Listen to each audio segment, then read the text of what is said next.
And lastly, because I'm a bloody relationship coach, I recommend make love with your partner. Well, that works for me. I'm sure it works for most people, right? All right, ladies and gentlemen, today we have Ingrid Galloway all the way from Sydney, Australia. And she is a relationship coach and the chief relaxation officer of Kahyangan. Kahyangan. Kahyangan. I had a feeling I was going to not do that right. Kahyangan Relationship Coaching and Spa. Today we're going to be talking about relaxation tips while, for being under quarantine, because I'm sure I'm stressed out, and I'm sure most of you guys are stressed out during this time. And by the way, if you keep hearing that bling, bling, bling, do you hear that on your end? No. Okay, listeners, if you hear that on your end, that means people are subscribing to my Twitch channel, which is good. And anyways, yes, we're going to talk today about how to get through this quarantine time and relaxation tips for us to mellow out and relax and live a happier lifestyle. So let me start with this. First, can you please tell us what is Kahyangan? Right. Kahyangan means heaven. So it came from the ancient Javanese language. I came from Jakarta, which is in the island of Java, Indonesia. Yes. So that name stuck with me for a while because that will be the name of my future retreat. I dream to have a couples retreat, day spa, and family home in one. So one day that is the name. And then I just, created stepping stones back to now. I thought I rebranded my business from Ultimate Care for You to Kahyangan to then, aim for the goal, the big dream. Okay, so I got it now, and it just took me a long time to finally put this all together. Making sure that I'm looking over here at to make sure I don't have any. I'm going to look from time to time, just to let you know if I see anybody questions being asked. But Kahyangan it's just a name that you put for your spa. It's not like an actual therapeutic name or a treatment name. Is that correct? No, it is the name because I really like the name and the meaning is heaven. And it relates really well with what I do. Right. Okay, as a relationship coach and as a spa therapist, that relates really well. Okay, that's great. Yeah, because I was thinking that it was like a type, a type of therapy, and I was trying to think, okay, like Kahyangan therapy, and I was like, okay, what kind of therapy is that? It's interesting. So I had no idea about that. So I'm glad that it's not a new therapy. No. Right. Tell me about your credentials, about what you have studied, and what has prepared you to be able to practice this. Yeah, sure. So in 1999, I studied Diploma of Health Science, and then I became a spa therapist since then. So I've been a spa therapist for 21 years.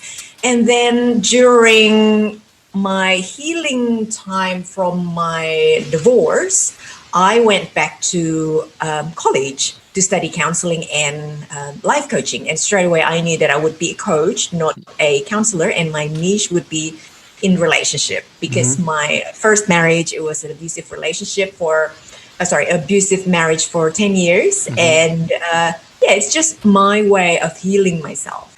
In the podcasting community, it is so common that I'm seeing now that women are in abusive relationships and healing themselves or getting treatment or whatever. But that's a thing that I keep seeing over and over now is women being in abusive relationships. So I'm curious for you, since you see and maybe, I don't know if treat is the right word, consult or counsel, is that something that is very, very common for women as abusive relationships? Depends. I mean, with my clients, not always. I have had women that, suffer domestic violence, things like this, not always, but somewhat they feel a little bit of sort of like low confidence, probably because of their upbringing or because they've been bullied in the past before, whether it's from work, maybe, past employers or past partners. Yeah, so not always, but I know that it's there. And in Australia as well, I kept hearing that, oh, wow, during this lockdown time, there'll be more and more cases of domestic violence. So it's on the rise because, you're stuck together and you drive each other's crazy. Right. Yes, especially if you're with the wrong partner. Yes. Right? What would you say are the typical types of clients that come to your spa? So stressed people, definitely. Either they're suffering from sort of muscle tension or aches and pains, high level of stress. So if I give someone a massage, for example, I like to mix that with complementary guided meditation to relax them sort of like straight away. That's why I call myself Chief Relaxation Officer. Right. And I often joking to my other people, in my network or my clients, why be a CEO of a company if you can be a CRO? Yes. And they love it. Do you put that as maybe you should put that the title, CRO? Oh, well, I already put that in my business cards and everywhere. So when someone received business card, Chief Relaxation Officer, and they laugh straight away. They love it. What techniques that you do you think are the most beneficial for clients? Is there a certain thing that that, okay, if I do this, it's kind of like it's generally always going to work for everybody? It's like something that, is kind of like the standard of care for you. Right. So when I do my spa therapy thing, either it's a facial or a massage, when they're my private clients, then I offer them the complimentary guided meditation. That seems to work the best. I mean, that's my point of difference, really, because other massage therapists will not give this for their clients. They just do the muscle work and that's it. Whereby I incorporate a few things, like I bring my own candle to my clients' homes or hotel rooms, to create that sort of ambience. I really believe on creating such an ambience, relaxing music, and then my technique itself. So I say, for example, if people request me to do deep tissue massage, it's not all boot camp sort of style. I give a lot of relaxation into that. Okay, that's interesting. And so guided meditation, definitely one. And when I do couples coaching, for example, I teach them how to massage each other for relaxation and intimacy. And that is my point of difference compared to some other relationship coach, because I'm marrying my two skills and they seem to marry really well. Yeah. So we're not just talking, let the couples talk and I listen and we talk, but also touching each other. Yeah. Let me ask you this, with the guided meditation, are you giving them the meditation like at the same time as the massage? Like you're doing the massage and you're working on muscles and then you're speaking to them and then telling them, whatever, kind of like, okay, relax this and whatever guided meditation? Yes. Wow, that sounds really interesting. Because I wasn't sure if you did the massage first and then the meditation, or you intertwine them. But intertwine them sounds really fascinating. Yes. So I typically ask them which place of nature that you love the most, that relaxes you the most. And then when they say either the beach or the mountain or the river, then I'll take them there. Oh, that's cool. Yeah, that's a great idea. How did you come up with that? I don't know. I just come up with it. I think most things are always kind of discovered by accident anyways. Oh, actually, come to think about that, one of my best friends, she's in the industry as well, and she was the one that gave the point of difference of giving some sort of guided meditation during her facial. So she trained me, and then from then on, it's like, oh, I like this style, so I keep doing that. But without a script, like she gave me a script and I just wing it. Oh, wow. Okay. So she actually gave you a script and then you just kind of, made it your own. Yeah, she's a yoga teacher as well. So she kind of mixes the facial with mindfulness type of stuff. And yeah, that I really love that. Hmm. That started the journey of me giving guided meditation during my clients' time. Wow. I'm not sure how I would do this, but I was Yeah. wondering if you can give me some kind of, I mean, I don't want to go into meditation, especially live streaming. I don't want to fall asleep, right? But, No, but you I, just feel a bit more relaxed. That's that all. would be a really good one. There's a thing, there's a thing on, I don't know if you've heard of this. Have you heard of ASMR?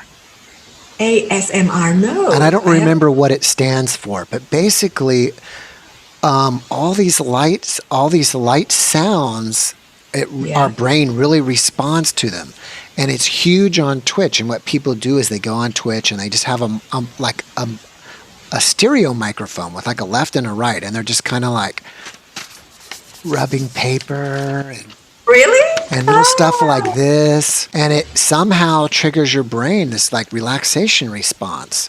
So I'm yes. wondering, one thing is I'm wondering is when you're actually doing it, do you speak really, really softly or whisper? Because whispering is also really huge in ASMR.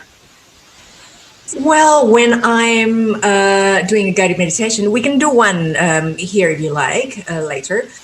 I speak on yes, slower and relaxing sort of voice.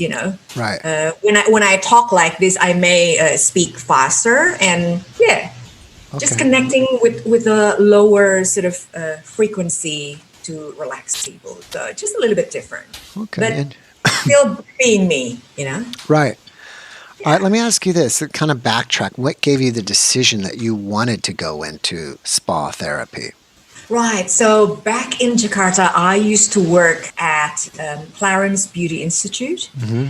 as the receptionist there in Grand Hyatt Hotel. That's why when I moved to Australia, once I became a therapist, then I started in five-star hotel day spas all over Sydney.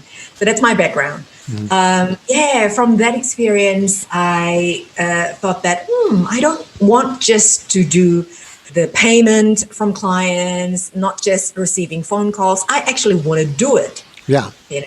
Yeah, it was fascinating for me to see the change of face from people going into the treatment room and out the treatment room. I thought, that would be cool to do. Yeah. That's awesome. Did you get your education in Jakarta or did you get it in Australia? In Australia. In Australia. If you live there, for me, it sounds like you have an Australian accent. I wouldn't know what a Jakartian accent would sound like, but I'm guessing that you lived in Australia quite a long time. Quite a long time, yes, longer than when I lived in Jakarta, actually. So I've been here since 1996. Okay, yeah, Yes, I'm 45 years old right. this So year. it's, So I've been here, I what, don't know, 24 25, years? something like that, 24, Something 25. like that, Yeah, yeah. Something 25 like that. years. Yeah. Yes. So I'm Oh, that's cool. 45 now. Yeah. Yeah. And for Aussies, Hmm. they say that I don't have an Aussie accent because I sounded more like Americans. And when I catch an Uber, it's like, oh, where are you from? From US or from Canada or from Hong Kong? I said, none of the above. Wow, that's interesting. Yeah, I wouldn't. Yes. Being a local American, I wouldn't say you have an American accent. Right. So it's quite soft now because I've been living here for a long time. So yeah, it kind of like international accent, mix of everything. You're an international woman of mystery. Yeah, I like that. Yes. Now you had mentioned. I hate to turn, and maybe it won't be, but I hate to turn it. Of the interview a little bit dark or sad, but you happened to mention to me that some of your family members have passed on from the coronavirus. And it's interesting to hear that again because where I live in Texas, or at least in my city, I think we have about 1.5 to 2 million people, and I think about 50 people have perished from it. And it's not like New York City where I don't know thousands have, or I don't know how many. It's a lot there. And I think a Yeah. lot of places in the world, if not at least in the US, there's a lot of people that are just kind of starting to like, I don't believe in this anymore, or, I don't know if there's a lot of like conspiracy or, whatever else is going on. And I Yes. previously interviewed a family, my friend, and him and his whole family actually had the coronavirus. So Wow. it's a good, and they survived it. But it's a Yeah. reminder again that you are someone, or someone in your family has had it. And do you mind sharing anything about that? Yeah, absolutely. So between March and April 2010, 2020 is something else, isn't it? It's just a completely different year to everyone, I guess. So between those 3 week periods, I lost four aunties. So my dad's sisters, Hmm. older sister, younger sisters. And yeah, it was pretty hard. I felt like I've been hit by four max Wow. because it was just like one after the other, after the other, after the other. Hmm. Luckily, I guess like I'm over here, not in Indonesia. So they're all back in Indonesia. Three of Right. them were actually living in the same house. And then another one came to their aid. And unfortunately, it wiped them all. Right. And There's your husband. that's my husband. Yeah. Hello, hubby. This is Jeff, by the way. Hello. He just finished his meeting, I guess. He just had a spa workout. Oh, spa No, workout, I'm no. just kidding. I wish.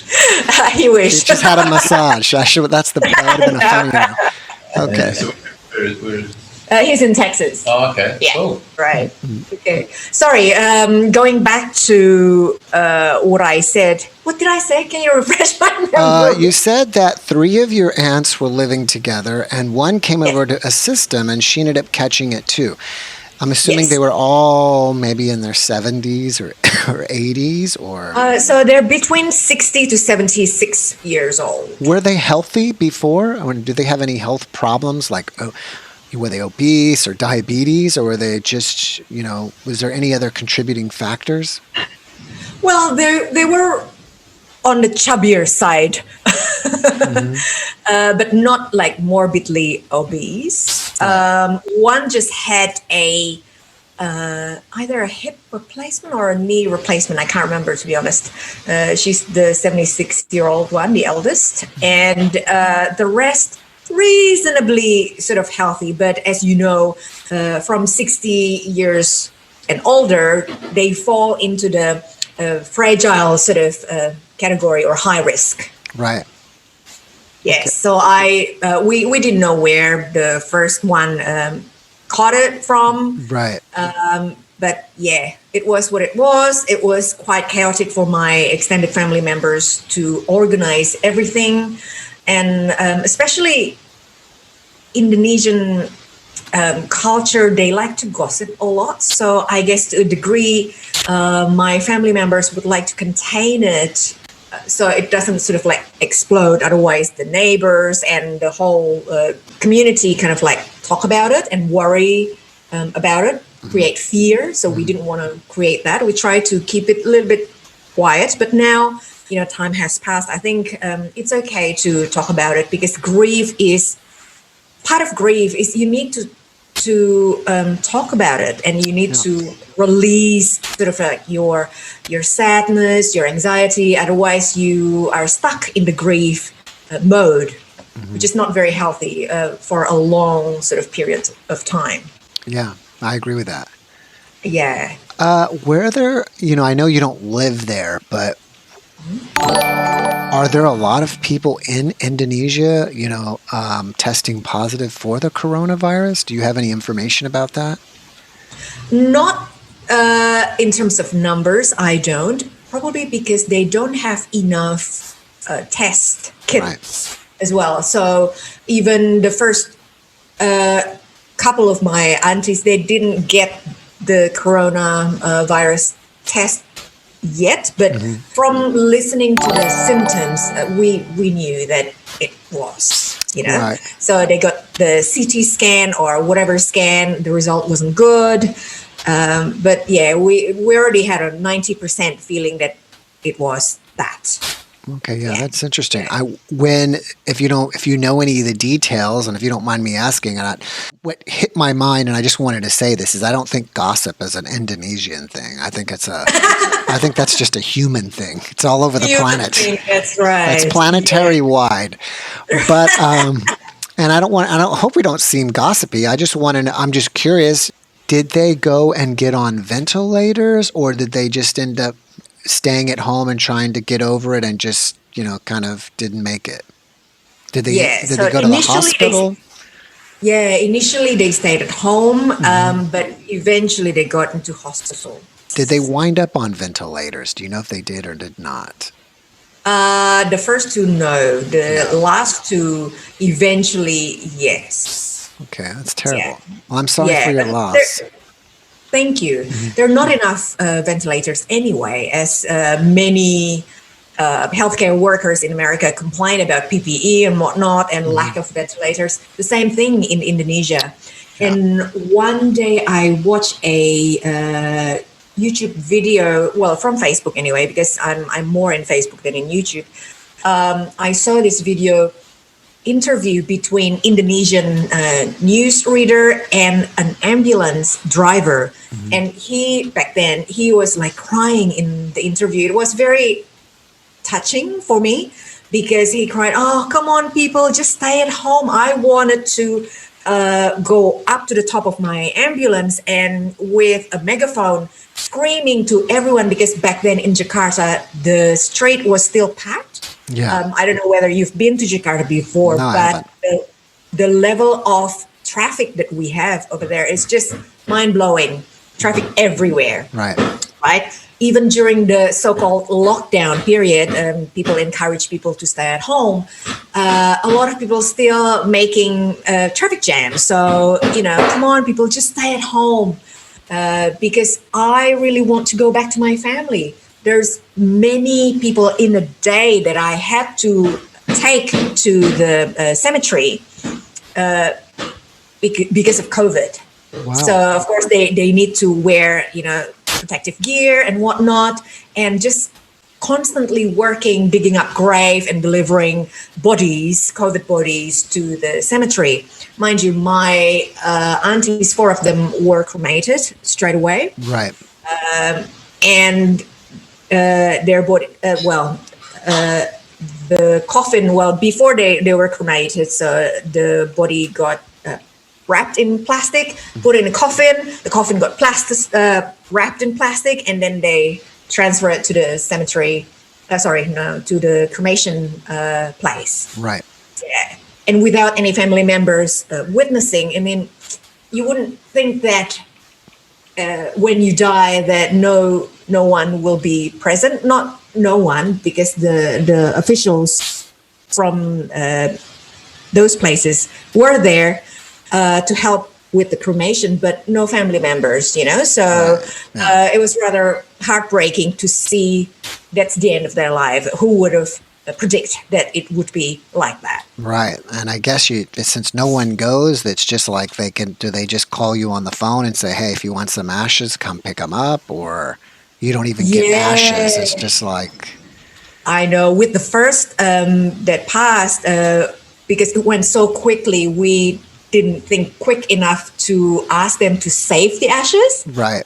So with the first one, there's nothing left of her. Yeah, with the other 3, we managed to ask them to keep the ashes. So one day we'll do some sort of ceremonial thing, to celebrate their life, so to speak. Right. Let me ask you this. I just don't know what every country's religion is, but I thought, is Indonesia, is it a mix, or is it a predominantly Muslim country, or is it a Christian country? I thought it was a Muslim country. It's not a Muslim country, but it has the biggest Muslim population in the world. Wow. Because the government recognizes 5 religions. So Muslim, Christian, Catholic, Buddhism, and Hindu. Okay. Yeah, that's why we don't call ourselves a Muslim country. Right. Well, that's good. At least they allow, people to make at least 5 choices. Better than nothing. Right? Yes, but more privilege for the Muslims compared to the others. Right. Do you mind sharing I'm just curious what religion you are. I would assume you're probably spiritual, but I could be wrong. And what I'm a Christian, but more spiritual nowadays. Right. Yeah. And your aunt and family, what were they? Your aunt's Christian. Christian? Okay, interesting. And I don't know, if they were Muslim. I guess what doesn't matter, and at these times it doesn't matter what your religion is. You're just kind of going in a box and in the fire, and that's it. That's it. Yes. It doesn't matter until that, which is Yeah. terrible. I feel that this coronavirus thing become a great leveler Right. for people. Simply, ashes to ashes. It doesn't matter whether you're a president. Doesn't matter whether you're top celebrity, top politician, richest man on earth. Doesn't matter. Yeah. Everyone end up being the same. You're hit by this virus and boom, either you survive or you don't. Right, yeah. Interesting is that I saw earlier, maybe about a few weeks ago, Madonna had said something like that. I don't know if you saw that. She was like, kind of a weird video. She was in her bathtub and she made comments. But one of the things that she said it was like, this is the great leveler of all. Doesn't matter who you are. And I don't know what else she had said, but the general public wasn't too happy with her. Yeah. Which is pretty normal for Madonna anyways. Right? Yes, I can really relate to Madonna. Mind you, I haven't watched that snippet, as you mentioned, but she's a rebel. I'm a rebel at heart. So, yeah, I can relate to her in that way. And I love her music, too. That's great. All right, so let's give the audience what they came for, which is give us some relaxation tips for being at home and being quarantined. Right. So, number one, I typically love having a spa treatment, like a massage. Okay. So now I can teach you how to do yourself massage. So you can do it at home, just in case where you are. You cannot call in a professional massage therapist to come to do in-home massage just yet. Over here, we just, our lockdown rules has been relaxed. So now we can actually call a massage therapist to come to your home to give you a massage. But unfortunately, massage parlors are not open yet. So I jokingly said to my clients, no happy endings for you, or for you. Oh, too bad. Too bad. How sad. Yes. So let me ask you this. It sounds like you can do private at people's residences. Is the therapist having to wear a mask? Well, some of my colleagues do. I chose not to, because I'm not fearful of this thing. It's much better in Australia compared to in America anyway. I am just cautious. So I ask them to clean some of their stuff that I will be touching, like bathroom doors or bathroom tap, toilet, because I'll be using them. Right. So I'm just a little bit cautious, but not fearful. Right. Yeah. Okay. So it depends.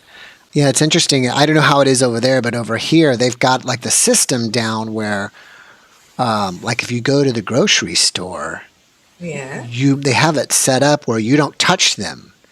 It's kind of like, we'll bag your groceries so some people bring like their own bags. You can't bring your own bags. They can just kind of scan your card from a distance, and everything's from a distance, so you don't have to touch each other. And it was interesting that you'd pointed out that, okay, please clean your door handles, your whatever else. Your but then tab, but then you're going to be touching the person. So I know, exactly.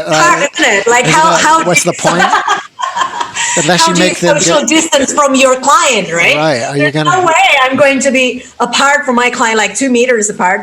There's no way. So that's why that's the conflict there. If you are brave enough to do it, if you're willing to take the risk, I guess, that's why we need to know whether you're well. So pre-screening question is, have you been overseas lately? Well, a travel ban anyway, so we know that almost nobody will travel overseas anyway. And then, have you been well lately? Yeah. You know what's interesting is that my friend that I interviewed that had coronavirus, what was interesting is that he would say, you know, I would feel terrible and then I would feel good. And then I would feel terrible and I would feel good. It's completely different. Like if you get a cold or a flu, you get bad, you feel terrible, and then you get better and it's over. So when when he felt good, he would take his temperature and he thought he was fine, but he would still have a temperature of like 100, 101. And then the next day he'd get terrible again, and then the next day he'd feel good again, and then he would think he's over it, but if he actually took his temperature, he was still feverish. Yeah. So I was just thought maybe you might want to, I don't know, bring a thermometer with you, and just in case. And just another side note is kind of to add to that is and being in YouTube, I do a lot of business with China. And I have befriended a guy in China that sends me products, and he had to go. He's a European guy living in China, working there. I guess he kind of does the English translations for their products or something, as well as some other marketing. But what he was saying is he had to, when he would go to work every day, when they went back to work finally, they would wear the mask and they would be taking their temperatures at work. But anyway, so we can do self-massage, as you were saying, right? Yes. Self-massage. So you can kind of do some of this. Yeah, definitely. Say, for example, I've been doing a group coaching workshop for healthcare workers because I really appreciate what they do, especially after my family tragedy. So part of my group workshop is I teach people how to self-massage. For example, like this. So if you can put your hands like so, and then you put on top of your head. Oh, you have your headphones. Oh, it's okay. I'll go like this. Here we go. Okay, sweet. Awesome. So if you can do circular motions like that. Yeah. So moving your scalp like so. Yes. Nice. That feels good. To the left a little bit. To the left a little bit. And then to the right a little bit. Right. And then if you can push your occipital points, I'll show you where they are. Just like here. Those 2 points. So circular motion there, and then to the middle occipital point, which is right there in the middle.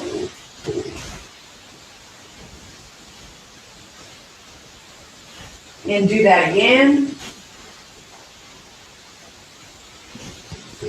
And to the middle.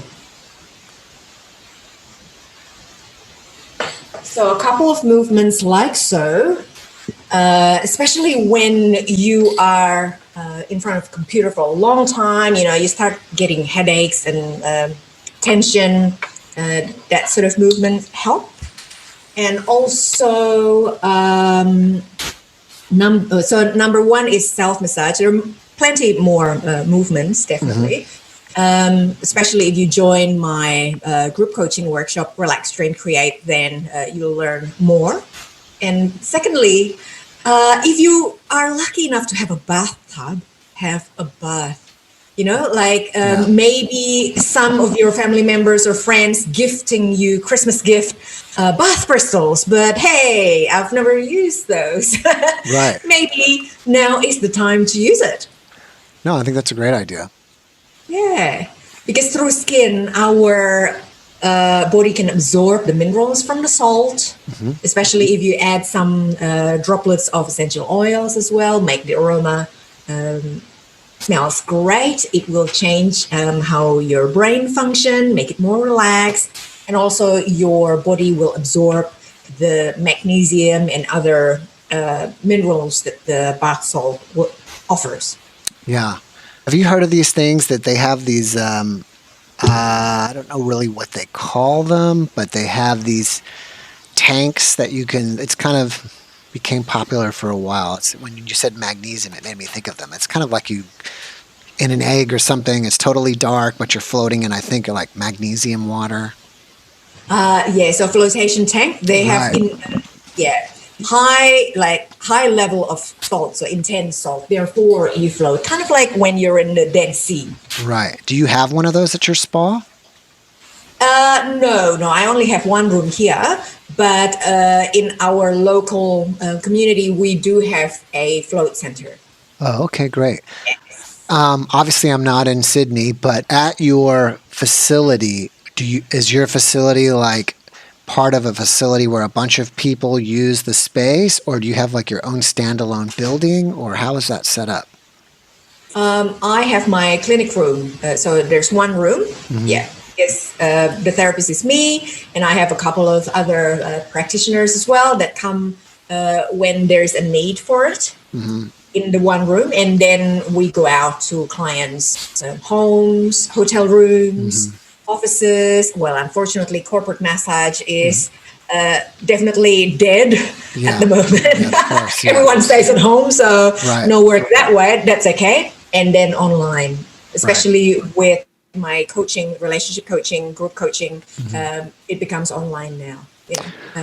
Pivoting. It almost seems like to me that there are kind of two different services that you would be offering. The massage and the massage and the guided meditation is kind of like one service, and then coaching would be kind of almost like a completely different service. Or are you somehow combining those together? Yes, I combine those together. That's what make me unique. Oh, yeah, that's interesting. So would you just would they get, while they're getting the massage, would they be getting the guided meditation and the coaching, or would that be like on a separate day, or how would that work? Well, massage combined with guided meditation, definitely, but because I have the coaching skills, so when they spill their guts to me, which happen, right? Yes. We spill our guts during having a haircut or having our nails done or massage done. Then I will know how to respond. So a lot of other therapists that may not be equipped with this sort of skill, like listening skill, asking questions skills, then they probably can't respond accordingly. And during my coaching sessions, I can incorporate guided meditation as well to make people relax, because most clients are highly stressed people. Right. Some may be depressed, some may be anxious, and I have different sort of meditation that help with that, depending where they're at. Okay, interesting. Yeah. Is there a most common relationship problem that you see time and time again? Definitely communication. Yes, so not understanding your partner's communication style, how they show their love, and what they need. Top 3 relationship breakup cause are infidelity, communication, and money. I'm not the expert on money, but even with money issue, can stem from the lack of communication that you share about money, with your partner. Right. Yeah. Yeah, I thought I've heard or read before somewhere that money was like the number one problem. Yeah. So top 3, definitely. Definitely top 3.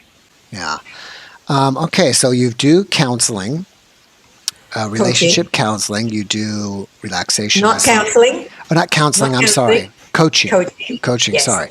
Coaching, you do the relaxation and guided meditation. Are there any other services that you provide? I sell candles as well, because, that's product. So that's part of my offerings to my client, because to me, candles and home decor create that relaxing or romantic ambience. Right. So the romantic side of things, it's great for couples. The relaxation side of things, great for singles or couples as well. That's highly stressed. Yeah. All right, I'm going to switch gears on you a little bit. As trying to learn more about you, I looked at your Facebook page quite a bit, and I noticed that you post a lot of delicious food on your page. Have you been stalking me online? That's Yeah, it. You're I'm allowed. stalking your kid. I'm just stalking your kitchen. I'm wishing that I could come to your house and eat. You invite me for dinner. It's just a long it's a long flight. But what is that another passion for you, cooking, since you post quite a bit about it? Yes, I will share you my purpose. So my purpose statement is I'm here to support and inspire others in the ways that I can, especially through my passions, which are therapy, food, and music. Okay. And that's where the food comes through. So I've been posting breakfast food, what we do at home for years now. Wow. And recently I joined a Breakfast Wars group created by one of my friends. And yeah, it's just, I don't know, second nature. Yeah. Would you ever considering cooking as a business? Cooking as the business, no. No. I love food. I love eating, but I'm not a very savvy sort of cook. Yes. I cook simply. And my expertise, I guess, recycling food. So leftovers. What can I turn leftover from last night That's into great. something else? Right. That's great. So I don't waste food. That's perfect. I mean, you don't want to waste food. And then if you can put something together and create something, that's fantastic. Let me ask you this. Let me get back to this. What do you think are the barriers to intimacy in a relationship? Barriers. Again, communication. Communication. And not being present is also a big thing. So your head is full of, for example, work or maybe homeschooling.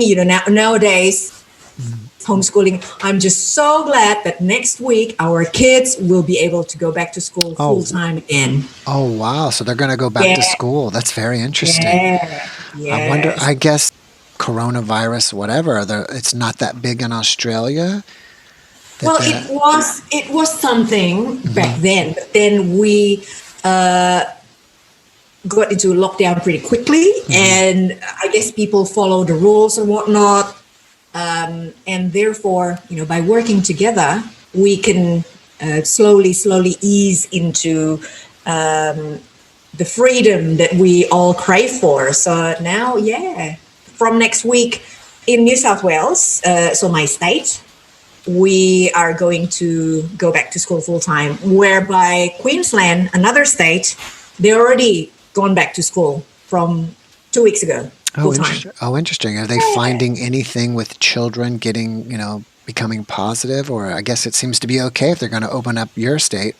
Yeah, it seems to be okay. A couple of cases previously, it was the teachers getting the coronavirus, not necessarily the kids. Right. And I'm wondering, when they do go back to school, is there anything, is it just normal classroom? Like here, you're going to have 20 to 30 kids all in one room. Are they still doing that there? Or are they trying to put half as many kids in? Or is there any changes, or is it just back to standard school?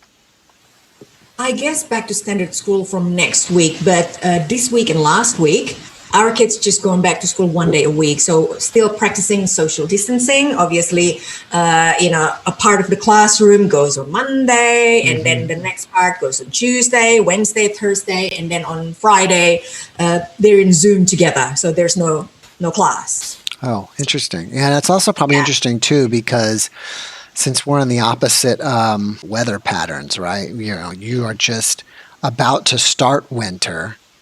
That's right. Yeah, it's feeling rather cold sometimes here. Yes. Right, and we're just about to start summer, so the kids are next week. My kids, that's their last week of school, anyways, and then they're out. Yeah. But yours, do they have a winter break, or like here we have traditionally a summer break, which is approximately 3 months. It's kind of like June through August, and then the rest of the year they go to school, except they get a little mini break during the Christmas holidays. In Australia, how is it set up there? Is it kind of the same way where they take off during the summer, or they go year round? No, we only have 2 weeks for each term. So 2 weeks school holiday for each term. And then during Christmas, that's the longest break. So around about 2 months or almost 2 months. 2 months. And then that's summer for you guys. Yeah. Yes. So December, definitely summer for us. Okay. So, okay, that's interesting. All right, so let me get back to what we were talking about here. I get sidetracked a lot, right? But I just, I in our conversation, it's just like, I'm hanging out with a friend here, and I just kind of start talking about whatever, and I'll pull back to that. So let's see if we got all our tips for stress management. We got relaxation, we've got baths. You have any other tips? So the baths, and then the self-massage. You can do your own self-massage. And one day when you are able to call a massage therapist come to your home, then I would recommend for you to get the whole, reboot, kind of like you're a car, put it into mechanic, get it serviced. Right. And then number 3 would be to shake your silly out. I call it shake your silly out. So just dance, boogie to a loud sort of music with your partner or with yourself, with your kids, because you have a lot of pent up energy now, bunker down 24/7 in the house. So let it all out, dance like nobody's watching. Yeah, there you go. Yeah. That's a good idea. Yeah, I like that. Yes. And then number 4, I would recommend humor. Yes, okay, at the moment you can't go to a comedy bar, for example, but you can access it through online. So just sit on your couch or go to your bed with a pack of popcorn or something like that, a beer in your hand, and just laugh, that will uplift your spirit. Yeah, I agree with that. I mean, like they say, laughter is, some of the best medicine, right? Yes. And lastly, because I'm a bloody relationship coach, I recommend make love with your partner. Well, that works for me. I'm sure it works for most people, right? Well, your body will release endorphins, happy hormones, and you become happier and more loving. Yeah. I mean, because as I said, I don't think anybody's going to disagree with that. Unless it's an obligation. So there you go. That's my tips. That's good. Thank you. Let me ask you this. So what projects are you working on right now that you would like the public to know about? Yes. So lately I've been connecting with a bunch of healthcare workers, and we do this Relax, Dream, Create workshop. So it's a group coaching workshop to de-stress people, so make them more relaxed and allow them to dream the future that they deserve and create a vision board whereby you can start manifesting the future that you want through creating a visual sort of tool to remind you of your source of inspiration. I'll show you my vision board, for example. Interesting. Yeah, can you see that? Right. So in here, I have my top 3 highest values. So my future couples retreat. Okay, it has a day spa there. So it's an urban sanctuary. It's an oasis retreat center. And I want to get ahead in business and in life because work or business is my top 1 value. And then secondly, relationship, just over here with couples getting married, love is in the air. That one, love is in the air, because I value my relationship highly. And then number 3 is my home. So that kind of like include the picture of, a bath. I would love to have a bath. At the moment we don't because we're renting. And then food. Guess what? I love food, and that comes under home for me. Right. So my top 3 values, I put it there. This is me feeling zen, chill, calm. I operate from my heart, and funny enough, my business is healing people's heart. One thing that is missing at the moment is money. So I'm on a mission to bring more money because with money, I can create this. It's my dream. Yes. And I like this. It's not selfish to give yourself as much as you give off yourself. Yeah, I like that too. Yeah, especially when you're a healthcare worker, you work so much for others. And Yes. sometimes you forget that you are important too. Right. I agree with that. Yeah. Can I ask you a question? This is kind of, well, it's not really off topic, but I'm just curious, and I don't know how the money translates back and forth between American dollars and Australian dollars. But Yeah. what does a massage cost in Australia? It depends. Everybody charges differently. Say, for example, I charge $140 for 90 minutes. For 90 minutes? Okay, yeah. So, and I don't know, that's the only problem is I'm like, okay, what is the comparison of 140 Australian dollars to 140 American dollars, right? Is the Australian dollar less valuable than the euro? Because I know the American dollar is. Less than American dollars, yeah. Yeah. So you'll get more money, I guess, if you are where you are. Okay. If you want to get Australian dollars, if you come to Australia, then you'll have more money. Oh, okay. Like I think in the and in the U.S., on the average, I mean, there's always people who make way more and there's people that make way less. But on the average, I think that massages go for about $1 a minute. Yeah. So, an hour you'll pay about $60 ish. And, 90 would be, $90 to $100 probably for an hour and a half. Yeah. Yeah. It just depends on inflation and people charge differently as well.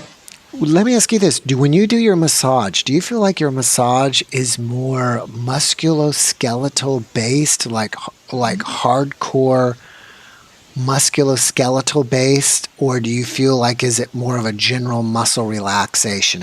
And what I mean by this, because I don't even know if you know this, besides doing all this stuff, I'm a chiropractor as well. I'm not practicing. Yeah, I'm not practicing right now.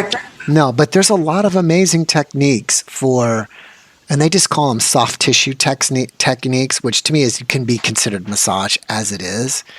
But one time I had to do some continuing education, and this chiropractor had this technique of if you had a headache above the eyes, then you work all the muscles that are innervated by C1, spinal nerve 1, right?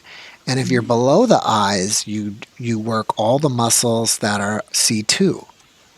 And some of them are going to overlap as well. But so that's what I kind of mean about hardcore. If a person comes in with a certain pain or a certain condition, are you more like, okay, you've got like this calf problem, we really got to work on this today, or a headache problem? Or would you say you're more of a general overall, just relieve, general muscle tightness? And which is, I'm not saying either one is right or wrong, and nothing, you know what I mean? I'm just kind of curious where your focus is. Yes. So I'm more of the relaxing sort of person. Right. Definitely, I will spend more time on the area that's bothering you. But because I do believe a holistic approach to everything. So even though your calf, for example, is in pain, but then when we balance it elsewhere through the whole body, then your calf will feel better as well. Because say if you have a back pain, then we can approach it through your feet, through reflexology. Right. Mm-hmm. And then you can approach it on the back itself, and it may relate to your neck as well, and it may relate to your pecs as well, your chest. So I see it from lots of angles, and then it can stem from your emotional depletion. That's why the guided meditation comes in very, very handy to help you on an emotional level as well. Yeah. Because all that you can see or feel over here, not all like that. How do I say it? The source of it can stem from emotional blockages. Right. I agree with that. I mean, I totally agree with that. I mean, they call it psychosomatic or whatever, but your mind and your mind-body connection's all one. And you really kind of need to work all of them, I think, to get the best results, which I think you're doing, which is the guided meditation and the massage at the same time. So I think that's fantastic what you're doing. What I was going to say was that I know for me, I haven't got a massage in a long time, but when I got them, I don't want someone doing I'm not asking for light touch either, but I don't want really deep tissue either, because when it's just hurting and someone's just really, working your muscles and it's painful, I can't relax. You know what I mean? And I'm just kind of like, you're trying to not so hard. It's too hard. You're kind of, please, a little bit less pressure, right? Whereas I would prefer just to have a massage and you feel good, but I don't want, like I said, some people are trying to do deep tissue muscle therapy, and maybe I needed it. You know what I mean? Maybe they felt a lot of muscle spasms and stuff that that needed to be treated. But it just I wouldn't feel relaxed afterwards. I was just kind of tolerating the pain. Yes, that's why earlier I mentioned, even though I do deep tissue, I give a lot of relaxation as well, because for me as a client myself, I hate just being digged at continuously without any sort of relief. So for therapists, it is handy to be able to read the client's body language. So when it's too much, like they tense up, instead of feeling more relaxed, they tense up because you're digging too deep, then you need to back off a little bit. Right. All right. Well, for the audience out there, what is the best way for them to reach you? If they would like to get some complimentary discovery session with me, I can offer it. You can register through my website, so www.kahyangan.com.au. Or I would love to invite your tribe to join in my next group coaching workshop. Okay. Because of our location, I can't fly in 1 minute to your location and give you a massage. Right. Right. But through coaching online, then we still can, get some healing transformation happening together. Yeah, that's great. I didn't think about that, as you could do coaching right here through Zoom like we're doing. Absolutely. So I sent you the link that you can share away. And so you may be listening right now on Apple Podcast or Spotify. And just to let the audience know, wherever you're listening from, this podcast was actually done live on Twitch and Facebook, and it's on YouTube. So I will put a link to her website. Well, there's already a link on my Facebook page. And that's just JeffMara Podcast. You can find that on Facebook. But for someone that, for someone that's just listening on an audio stream only, why don't you say again, I know it sounds simplistic, but it's best just to say it's KAHYANGAN.com.au. That's it. So because people may have heard, Kahyangan, and they don't they have no way of spelling that. So I just wanted to kind of break it down. Thank you. Okay, before we wrap it up here, do you have one last message that you would like to give out to the audience? Right, because we're talking about relaxation here mainly. I guess the same thing that I said to the healthcare workers that I've been helping so far through this workshop, just remember that you are important too. So typically for moms, for example, you guys are so busy looking after others. Just remember that you need to unplug and look after yourself as well, because you are important too. Parents, not just moms, parents, any sort of profession that typically are looking after others. Yeah, I'd agree with that. Yeah. So just remember that. All right. Well, okay, guys. Let me just make sure this is going good. And I think we are. I know we're live on Twitch, and yes, we are live on Facebook. So before we go here, Ingrid is going to give me a guided meditation/visualization. She usually does this with music, but of copyright issues, we do not have any royalty-free music. So we'll do the best that we can just with her voice. And I guess basically I'll leave it up to you and you can guide me. Sure.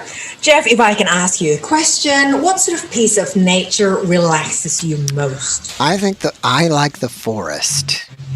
The forest. Okay. I Wonderful. like Oh, forest, tall trees, cool, 75-degree temperature, cool temperatures, lots of plants, sure. no bugs, no mosquitoes. That can bug you? Yeah, definitely. Sure, no worries. Okay, here we go. So if you can close your eyes and sit comfortably on your chair with your feet firmly planted to the ground and your back just resting nicely onto the back of your chair. And your hands just gently resting on your lap. I invite you to take a nice, big, relaxing breath in and slowly out. Take a nice, big, relaxing breath in and slowly out.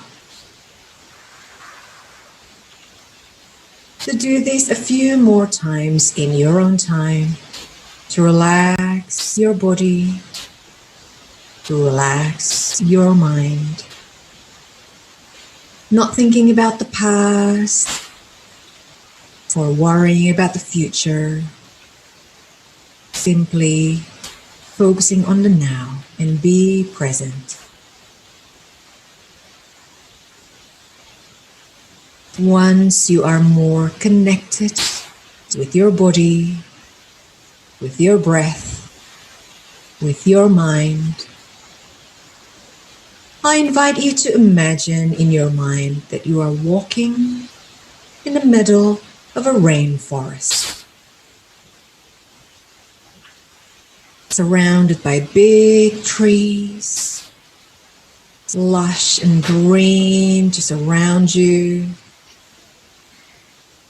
I invite you to breathe the fresh air. Breathe in deeply and breathe out slowly. Breathe in deeply and breathe out slowly. And now I invite you to stop your walk and hug a big tree in front of you. Just pick a tree, any tree, and I invite you to hug it. So feel the temperature of the tree. Absorb that. Absorb the energy of the tree that is grounding. And connect with the energy of the forest that is peaceful.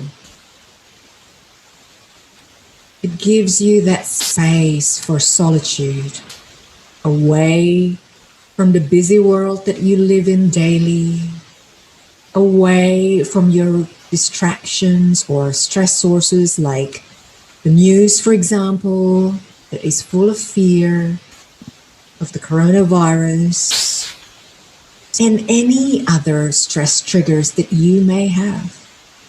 Maybe your kids, maybe your work, maybe other people's opinions. They try to project their values onto you that just not align with your values. So simply let go of those and connect with this tree. Take a nice relaxing breath in. And with every breath out, I invite you to let go and release of your stress.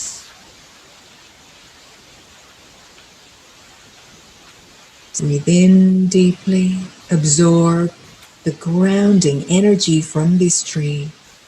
And breathe out, slowly letting go of any aches and pain in your body.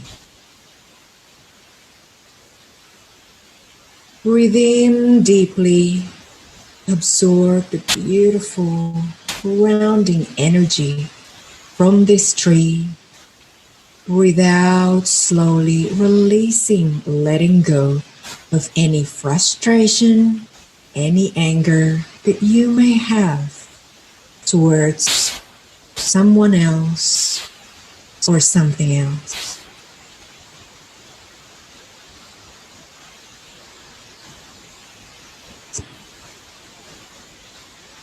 You don't have to be anywhere else right now. Just be here,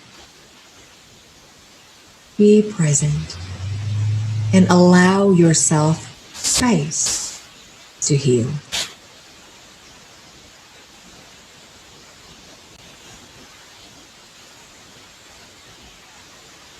So now that you have done so, I invite you to let go of the hug, let go of this tree. Say your grace inside of your heart for the wonderful opportunity to be able to be alone in this beautiful piece of nature that is very peaceful,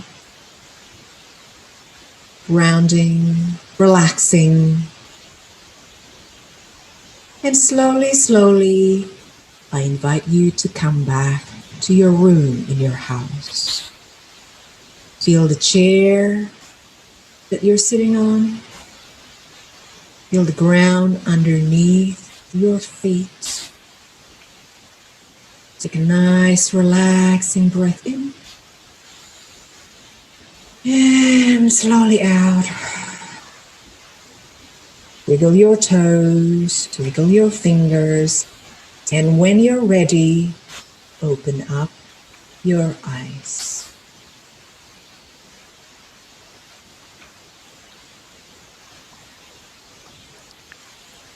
Welcome back. Yeah, that was nice. That was great. Thank you. So as simple as that. I can take anyone, anywhere, even to space, just like your background. Yeah, Yeah. that's pretty cool. How are you feeling now? Yeah, I'm feeling more relaxed. Do you ever do like your own, like do you listen to guided meditations on YouTube, or what do you get for you? Or do you get another practitioner to guide you through meditations, or what do you do personally? No, I use an app called Calm, and I meditate with my husband twice a day. So first when we get up in the morning and before we go to sleep. Oh, interesting. Yeah. Would you think that the meditation in the morning would make you too relaxed? Or it's not, you know what I mean? Like it's just, you need the energy to get going and doing stuff, or maybe I'm way off base. No, just to set the filter right. Just like when you're wearing sunglasses, you filter the glare of the sun, and so you can see clearly. So same thing, like doing a meditation first thing in the morning, that you set your mood right, so you're ready for your day. Whereby the night one helped me to fall asleep. Wow.